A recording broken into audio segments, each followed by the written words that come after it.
Serious CPS workers of Reddit, what are some horror stories that you've encountered? My agency 30 years ago had a boy that was beaten and forced into child pornography. When he was rescued at 8, he had burn marks all over him, and his arms, back, and face had been sliced with a knife. His back had chain whip scars and his arm was broken so badly that it never healed right, and the nerve damage resulted in the need for it to be amputated. The boy spoke with a stutter and was paranoid. He was put in a group home, and then a foster home. He was close with his foster family's neighbors and ran away with them when they moved away. He wasn't found until he was 21, so he was legally allowed to stay with them. We didn't work with him since he ran away, but 2 years ago I saw him being interviewed on TV. He was shockingly healthy looking, no stutter. I hope he found the peace and love he deserved with the family he ran away with. One of the worst was a case I was jointly investigating with police, and the teen girl was being constantly molested by her stepfather. The girl told me that her stepdad would always tell her they were lovers in a past life and they are celestial soulmates, and told her whenever he would have sex with his wife he couldn't keep his dick hard unless he thought of her. The mother knew for years what was going on but didn't want to leave him. We confronted the mom about the stepdad and she knew the stepdad couldn't come unless he fantasizes about her daughter. When the detective told the mom she was being arrested, her only response was, "But I have work in the morning." She had no remorse. That will always stay with me. I worked with a family where the mother and her 2 children under the age of 4 were held hostage, savagely raped, at times with loaded firearms, and brutally tortured for a few months before they were able to escape. I don't think I'll ever be able to forget the images of their mangled bodies from that first night I saw them in the ER, barely recognizable as humans.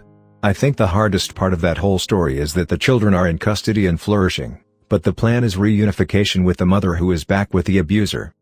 Another time, a little girl was complaining to her teacher about how her down there hurts because daddy was rough with her. Turns out daddy admitted he liked to make videos of himself ducking his single-digit age daughter. He planned on showing them to his wife in the event she did not want to have sex with him. I've also had other cases that are bad, but not as traumatic to experience as a worker, like a mom who tried to sell her children on Craigslist, physical abuse that causes broken bones but goes unreported, and mental health issues that affect how well a mother can take care of her kids.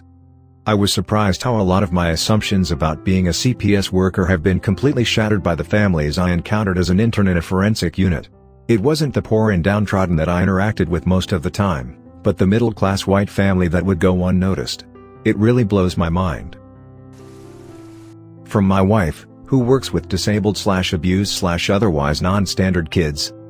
One day, we had a potential new kid for our daycare program. We were showing him TH facility, and he noticed a few workers who were replacing a window. Another kid put a chair through it the morning. He looks at them, and asks what you stuckers doing? We were ever so slightly appalled, but then again the kid has a rough home life. After the tour, we stuck him in one of the groups to see how he got along with other children. Cue a high-pitched scream and a crying kid. What happened, you ask? The little guy had crawled between a skirt-wearing woman's legs and tried to shove his finger right in her lady bits. When questioned, he stated that he does it with his sister all the time.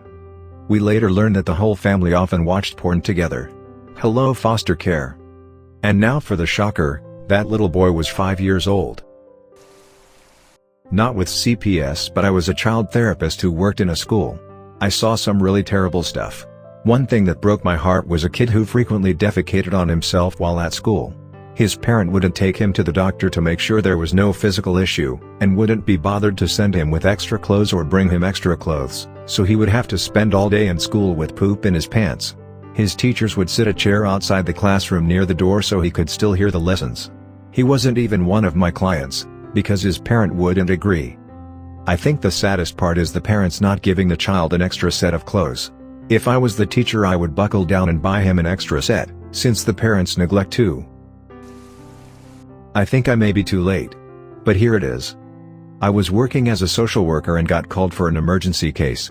I had to drive 3.5 hours south to pick up a 3-year-old girl. The only information I got was be prepared for a bad case. When I got to the hospital where the child was at, I was led to the room where the child's aunt and the child were. The aunt had no emotions towards me. The child, however, was a bit nervous but was ready to be held. I was in a bit of shock. I was not warned that the child had open oozing burns over her face, head, stomach, and legs. I was prepped by the nurses, then told I would be transporting the child and aunt back up north. The entire ride I talked with the baby and sang to her. I had to make several stops to hold her and soothe her. The aunt said nothing. Right before dropping the aunt off, she asked me if she could take the baby. I told her no, she had to go to the caregivers. No other discussion, aunt walked off without saying bye to baby. I drove baby to the caregiver. Introduced them. The baby did not want to leave me. I tried to get the caregivers to give her a gift, feed her, nothing worked. Finally, I just had to leave. I left out the back door. When I looked back, I heard the baby screaming and I could see her staring through the window crying. I drove away. Halfway home I vomited because the thought of leaving her made me ill. I felt as though I too abandoned her. Most cases don't get to me, this little girl did. I found later, the burns were from her mother accidentally dropping a pot of boiling water on her head for the second time. I work for CPS and am still fairly new to the agency. Most of the time, reports of abuse and neglect do not result in kids needing to be removed. So, at least there's that. My most interesting case involved a 12-year-old girl who was a registered sex offender. She had molested her siblings and the parents called CPS to ask for help because they weren't sure how to handle it. The girl ended up being charged. I'm not sure why she wasn't given some sort of inpatient treatment program instead. This happened in another state, but she was put on the registry. Her PO called CPS in my state when she and her family moved out here. Poor kid, she wasn't allowed to swim with her siblings, couldn't go to school, couldn't go to the park, her siblings couldn't have friends over, etc. Just had a case where the mom was on probation for working with the cartel. Not going to give a lot of information on that, but it was definitely concerning. The ducking cartel. One of my coworkers had a Munchausen by proxy case. This poor girl had so many surgeries and was so messed up that her mother had everyone convinced the girl was paralyzed. We got involved when the girl was 16 years old. She ended up graduating with a 4.0 and going to college, so at least it ended decent. 9-month-old with a 2-inch vaginal tear. 3-year-old burned when mom set his bedroom on fire and tried to kill him. The boy survived and had to have multiple surgeries for years. He also ended up with mental retardation due to oxygen deprivation during the accident. Those are the worst 2 cases. Worst I have ever heard absolutely turned my stomach. Worked with a lovely, kind, docile, funny guy who had formerly worked on mental health service vans. We were having a slow, quiet day and he was telling me why he would not do mental health work anymore. He was called to a farm in Wales where a woman of 21 had been discovered, malnourished with rickets and all manner of other problems, chained up in a horse box. She had been kept there from a young age. She had been kept there by her father, the mother was complicit. She was regularly raped and beaten not just by her father but by his friends too. The guy I worked with was obviously hurt by what he saw. He didn't like his part in the process of helping her. He had to pick her up from a police cell where she had been for 2 days. She wouldn't make eye contact and winced and made a squeaking noise whenever men came near. I have heard some nasty stories but this one is easily the most loathsome. TLDR girl kept in a horse box from young age and raped by father and his associates for years. Intake investigator here. The stuff I see is ridiculous. Walked into an active meth lab that was set up in the same room a little girl was sleeping in. Found a wandering 2-year-old, it was 5 hours before the parents realized he was missing. The cases where I actually do get a removal order, prepping for a court and having to defend why the agency felt the parents couldn't parent, that's almost as bad as investigating the allegations. Babies that haven't eaten in days, homes that are so unkempt the homeless wouldn't even squat in them. The parents who need mental health services but refuse, same for the parents who need substance abuse treatment. I see more drug-related allegations than anything. It's one of the most frustrating jobs ever. We have no authority, people don't have to let us in, or take drug screens, or talk to us at all. Our hands are so tied that I can't believe we actually can substantiate allegations. People don't realize that we try to intervene or place services with the families to prevent future maltreatment but are unable to do so because parents feel that they don't need the help, or they dodge the workers' attempts at making contact. In my state we only have so many days to complete an investigation and then we have to close it to stay within state-mandated time limits. It's hard work, but for the few kids who you can help it means the world. Had a case where the mom was voluntarily handing her kids over since she was actively suicidal. My coworker and I went out to serve the court paperwork to gain custody of the 3 kids, 4, 2, 10 months. We get there and mom is obviously upset. I speak with her to let her know the process, when court will be, where the children will be, visitation schedule, everything is going as smoothly as a removal can be. Kids were ready to go, we had the car seats ready. When the kids are in the cars, my coworker and I confront her about the report we got about her slashing her wrist. She shows it to us and we tell her we aren't leaving until she goes to the hospital voluntarily or we call EMS. She starts becoming a bit defensive now, saying she will go tomorrow. We don't really leave her a choice at that point since we just removed her kids and didn't want a suicide. She goes into her friend's house, she was also homeless, for a bit to grab some stuff before her crisis worker takes her to the same hospital we are taking the kids. We get physicals on all of the kids we take into custody. Mom ends up in the waiting room before us and since she's been pretty forthcoming, I ask if she wants to help me check the kids in since they're her kids. That's when I noticed she was completely glazed over. I immediately tell my coworker to escort the kids away from the mom and I ask her what she's on. Heroin and alcohol. Literally not even 10 minutes earlier she was perfectly fine. Mom's escorted off the premises since she became belligerent. You think that would be the end of the story, but it gets worse. The kids are seen in triage and I have the baby in my arms and he's fussy. Really fussy. I don't have kids of my own but I know when a kid is tugging on his ear and is fussy, he probably has an ear infection. But he was hot to the touch. I had the nurse see the baby first. He had a fever of 104.7. He was immediately taken to a room to bring his temp down. The 2-year-old had severe dental decay. And the 4-year-old was just there, keeping herself together. It was one of the longest nights I had and the only time I ever cried once everything was done. When I dropped the kids off at their new foster home, all 3 of them started crying. The older 2 were screaming to not leave them alone. They didn't do this when their mom left, they did when I left. I guess it was the few times that they had affection.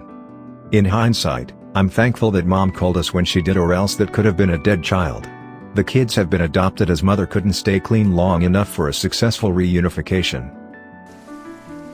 Kids exposed to graphic porn, babies shaken, beaten with sticks, keys, phone books, a lot of sexual abuse, mostly done by the parents, severe neglect, no food, locked in closets for days with no bed to toilet, filthy homes, parents just generally not giving a shit, incest, children being tied to windows and having things thrown at them, drug use at a very young age, parents videotaping themselves beating their kids, the list can go on and on. It's pretty gruesome. How the hell can someone just so casually do those kinds of things to their own children? I'm not sure you really want to know. I was a case manager for a private non-profit treatment foster care agency. Right out of college, a worker in a group home for emotionally troubled adolescents. Every time I'd think nothing could shock me, something did. The girl who was removed from the home because her brother sexually abused her. Brother was still at home. A boy sold for drugs at age 2. A girl forced into prostitution by her mother at age 13. A girl who lived in fear as a teen that the child porn her mother allowed taken of her when she was 10 would show up in her future. Learning problems due to head trauma from abuse. So many teenage boys given away by their mothers because mom's new boyfriend didn't like the kid. Pregnant at 12 years old by her own father, or uncle, as they both raped her regularly. 2 failed adoptions because the child had too many problems so adoptive parents returned them, like a freaking pair of pants. A brother and sister so neglected/ignored that they could barely talk at age 4 and 6. The 2 cases that shocked me the most, a girl of about 12 who had a hearing loss in both ears. It seems her father rammed pencils in her ears when she gave his friends a hard time when they were raping her. She had nightly night terrors. She was sure her father was coming to get her and was on guard every minute of every day. This was at the group home. No amount of talk about her father being in prison on the other side of the state helped. She found out we were not allowed to lock the cottage doors and was inconsolable the night I worked the overnight shift. I locked the damn doors and told the higher-ups, we needed to do it. She was sure her father would find her and kill her, and if I tried to save her he'd kill me too, and it would be all my fault that you died. The other was a 16-year-old was gang raped by her boyfriend's friends, gang. She said about 10 of them. She ended up with a clap, and crabs, as well as cervical, vaginal and anal scar tissue from trauma. She ran away from foster care. Guess where she ran? Yep, to her boyfriend. When she was found she told me it was okay now because she had already been done. No one was ever charged or even arrested. I lasted 10 years in the field. I lasted 3 months. Had to drive kids to and from visitations and such. The worst was a kid whose parent I never met because I gave the case away. A dad who had beaten a small child, around the age of 6, So severely the child had a blown pupil, fractures to the face and other such things. I did meet the child once, and she was adorable. So nice and sweet, seemingly innocent. The family where she was seemed nice as well. Then it came time for me to arrange a visitation with the father. I gave the case to my coworker and told him that if I saw him in person I would probably flip out and destroy him on sight. 3 months was plenty for me. $24K/year and I was driving around 100 miles round trip daily. Nope, the duck out. Edit, words. Feral children with flat heads living in feces and maggots who could barely speak or talk from such severe neglect. Parents stoned all day and burning the kids with cigarettes for discipline. I see them on Facebook sometimes bitching about CPS took their kids for no reason. I used to be really liberal and now I think we should execute parents like that on sight. Kids beaten to death, babies beaten to death. Kids beaten until they're blind and brain dead. Kids raped so hard they have nerve damage. Babies raped. Kids given drugs. People living in filth. Drugs, drugs, drugs. No charges for the parents with the feral kids. I lasted 2 years before quitting. $24,000 a year is not enough for the secondary trauma. Thanks for listening to another episode of Reddit X. Subscribe and activate the notification bell so you won't miss any stories. Feel free to share your own stories below in the comments. Have a good day.